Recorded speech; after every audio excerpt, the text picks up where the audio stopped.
اب یہ چونکہ آقا علیہ الصلوۃ والسلام کے مبارک اخلاق کا ایک حصہ ہے،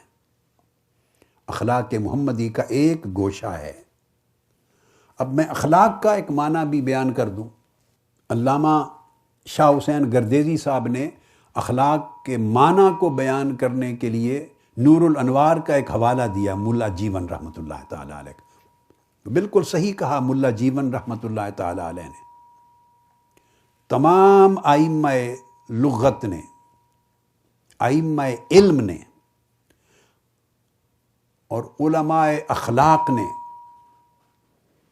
اور علماء نفسیات نے اخلاق کی تعریفات کی ہیں، مگر یہ نقطہ ہر جگہ مشترک ہے۔ اس کو میں ایک اپنے انداز میں اور آسان کر کے سمجھانا چاہتا ہوں کہ اخلاق کہتے کسے ہیں۔ پہلے تو یہ ذہن میں رکھ لیں کہ جس موضوع کا انتخاب کیا وہ آقا علیہ الصلوۃ والسلام کے اخلاق اگر ایک پورا کل ہے تو اس کا ایک جز آج لے رہا ہوں، اس کل کا ایک جز ہے کہ انسانی جذبات اور احساسات کا احترام کرنا۔ اب اخلاق اٹ سیلف کیا ہے؟ یاد رکھ لیں کہ انسان کے اندر دو طرح کی خوبیاں یا احوال ہوتے ہیں، دو طرح کے احوال ہوتے ہیں، ایک احوال طبعیہ اور دوسری قسم ہے احوال عادیہ، یعنی انسان کے طبعی احوال، فطری اور طبعی، وہ انسان کے کنٹرول میں نہیں ہوتے، انسان انہیں جنم نہیں دیتا، انہیں ڈیولپ نہیں کرتا، کہیں سے ایکوائر نہیں کرتا، وہ اللہ رب العزت نے اس کی جبلت میں پہلے سے رکھے ہوئے ہوتے ہیں، وہ طبعی احوال ہیں۔ مثلا اگر کوئی غصے کی پریشانی کی بات آ جائے تو آپ دیکھتے ہیں انسان کے چہرے پر یا جسم میں ہیجان اور اضطراب پیدا ہوتا ہے۔ کوئی اچھی خوشگوار بات آ جائے تو ایک مسکراہٹ اور ایک اچھا تاثر چہرے پر پھیل جاتا ہے۔ پریشان کن بات آ جائے تو غم کے احوال ظاہر ہونے لگ جاتے ہیں۔ خوف پیدا کرنے کی کوئی سچویشن پیدا ہو جائے تو خوف زدگی سی محسوس ہوتی ہے۔ الغرض اس طرح کے بہت سارے پہلو ہیں جو انسان کی طبیعت میں اللہ رب العزت نے ان کی خلقت کی ہے، وضعیت کیے گئے ہیں۔ سو ایسی چیزوں کا اظہار ہونا، اس کو اخلاق نہیں کہتے، یہ اخلاق نہیں ہے، یہ نیچر ہے۔ اب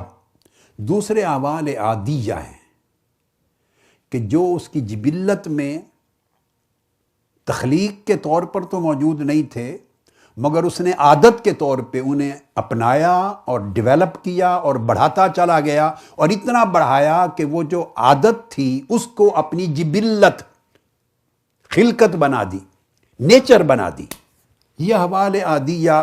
یعنی اگر انسان کسی کے ساتھ بھلائی کرے، احسان کرے، سچ بولے، کسی کے ساتھ عفو درگزر کرے، سخاوت کرے، معاف کر دے، محبت کرے، شفقت کرے، یہ جو دوسروں کے ساتھ جتنا بھلائی، صداقت کے، سچائی کے، خیر کے پہلو ہیں انسانی زندگی میں، یہ سارے پہلو ان کا تعلق اخلاق کے ساتھ۔ اب آگے سنیے، اب یہ جو سارے پہلو ہیں، سچ بولنا، بھلائی سے پیش آنا، خیر کرنا، سخاوت کرنا، معاف کر دینا، محبت کرنا، نفرت نہ کرنا، درگزر کر دینا، یہ جو ساری خوبیاں انسان کے اندر آتی ہیں، اب اس کے دو امکانات ہو سکتے ہیں۔ اگر تو یہ انسان اپنے اوپر مسلط کرے جبر کے ساتھ، یعنی اس کو سچویشن، منصب ایک ایسا ہے کہ اسے اخلاق دکھانے پڑتے ہیں، اچھا اخلاق دکھانا پڑتا ہے، تو وہ جبراً یہ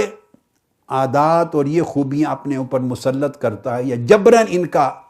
اظہار کرتا ہے، مجبوراً سچ بولتا ہے،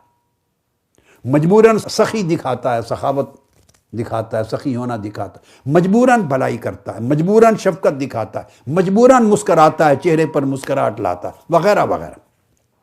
یعنی بھلائی کے سارے معاملات وہ اپنے اوپر جبر کر کے، اہتمام کر کے، کوشش کر کے ظاہر کرتا ہے اپنی زندگی میں، تو اس کو اخلاق نہیں کہتے۔ یا کسی مفاد کی وجہ سے ان کو ظاہر کرتا ہے، مفاد کی وجہ سے کہ اس سے اس کا بینیفٹ ہے، تب بھی اخلاق نہیں بنتا، یا کسی خوف کی وجہ سے یہ کریکٹر، یہ بیہیویئر، یہ کنڈکٹ، یہ مورل ویلیوز کسی خوف کی وجہ سے ظاہر کرتا ہے، تب بھی یہ اخلاق نہیں ہے۔ کسی مصلحت اور غرض کی وجہ سے ظاہر کرتا ہے، تب بھی اخلاق نہیں ہے، کیونکہ یہ ساری چیزیں مینوورنگ ہیں، مصنوعی ہیں، اس میں تصنع اور تکلف ہے کہ جب تک اس کی ضرورت ہے، وہ ماحول ہے، اس کا خوف ہے، اس کا مفاد ہے، اس کا حرص ہے، مصلحت ہے، تب تک اس کا رویہ یہ رہے گا، اور جب یہ معاملہ ختم ہو جائے گا، خوف مٹ جائے گا، نوکری نہیں رہی، اس کے ماتحت نہیں رہا، کوئی جبر نہیں رہا اس کے اوپر، کوئی مصلحت اور غرض نہیں رہی، جب اس کی ضرورت ختم ہو جائے گی تو یہ ساری خوبیاں جو دکھاتا تھا اپنے کردار میں وہ ختم ہو جائیں گی، اور پلٹ کر اپنی اصل پہ آ جائے گا جو کچھ اخلاق یا اس کی عادات میں اصلاً تھا۔ تو یکلخ وہ جو سخی نظر آتا تھا وہ کنجوس دکھائی دے گا، وہ جو شفیق نظر آتا تھا وہ بڑے غصے والا دکھائی دے گا، وہ جو محبت کرتا نظر آتا تھا اس کے اندر نفرت کا ابال نظر آ جائے گا، وہ درگزر کرنے والا، معافی دینے والا دکھائی دیتا تھا، یکلخت بڑا منتقم اور بڑا ناقابل برداشت رویہ رکھنے والا نظر آ جائے گا۔ تو جو چیزیں اس قسم کے عارضی ماحول اور احوال اور ضروریات کی طرح انسان اپنے اندر مسلط کرے اور جنم دے، وہ بھی اخلاق نہیں ہے۔ اب آپ سمجھ گئے، آخری حصہ رہ گیا، اخلاق کب بنتے ہیں؟ کہ خیر کے سارے پہلو، بھلائی کے سارے پہلو، نیکی، عفو، درگزر، احسان، سچائی، سخاوت، شجاعت، سارے خیر کے پہلو انسان محنت کر کے اس طرح اپنے اندر راسخ کر لے کہ نہ انہیں مفاد کی وجہ سے اپنائے، نہ خوف سے، نہ مصلحت سے، نہ غرض سے، بلکہ یہ اس کی طبیعت بن جائیں، اور جب ان چیزوں کا اظہار کرے تو بڑے ذوق اور شوق کے ساتھ، بڑی آسانی اور سہولت کے ساتھ، بڑی سہولت کے ساتھ، بغیر تکلف کے، بغیر تصنع کے، بغیر اہتمام کے، خود بخود اس سے صادر ہوتے چلے جائیں، اس کے خلاف وہ کچھ اور کر بھی نہ سکے، اس کی طبیعت یہی بن جائے، اس کی طبیعت میں اسی چیز کی رغبت، اسی چیز کا میلان ہو جائے، یہی اس کی فطرت بن جائے، اس کے اندر یہی جذبہ موج زن ہو، اسی کا شوق ہو۔ حالات بدلتے رہیں، تغیرات آئیں، تب بھی یہ کیفیت اور صفت نہ بدلے، قائم رہے، مشکل وقت میں بھی وہ نفرت نہ کر سکے، کسی کے غصہ دلانے پر بھی نفرت نہ کر سکے، کم ہو، کچھ بھی نہ ہو اپنے پاس تب بھی سخی رہے اپنی طبیعت میں، نہیں دینے کا کچھ تب بھی طبیعت میں سخاوت رہے، ہر سچویشن میں، مشکل سے مشکل وقت میں بھی سچائی اظہار کرتا رہے، اس کے وجود سے ہر حال میں لوگوں کے ساتھ بھلائی ہوتی رہے، وہ کسی سے انتقام نہ لے، کسی کو اذیت نہ دے، یعنی یہ اس کی اگر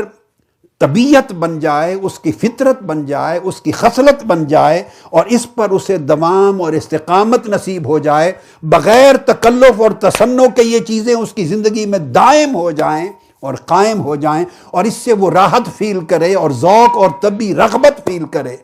تو اگر ایسی عادات یہ شان اختیار کر جائیں تو ان کو اخلاق کہتے ہیں۔ تو گویا اخلاق میں تصنع نہیں ہو سکتی، اخلاق میں کوئی بناوٹ، کوئی تکلف، کوئی اہتمام نہیں ہو سکتا۔ اخلاق جس طرح رواں چشمہ ہوتا ہے، دریا یا سمندر ہوتا ہے، آبشار ہوتی ہے، خود بخود رواں بہتی چلی جاتی ہے، تو اخلاق، صاحب اخلاق آدمی میں اس چشمے کی طرح رواں یا دریا کی طرح بہتے چلے جاتے ہیں، رکاوٹ نہیں ہوتی، بندہ مینوور نہیں کرتا، مینج نہیں کرتا، مسلط نہیں کرتا،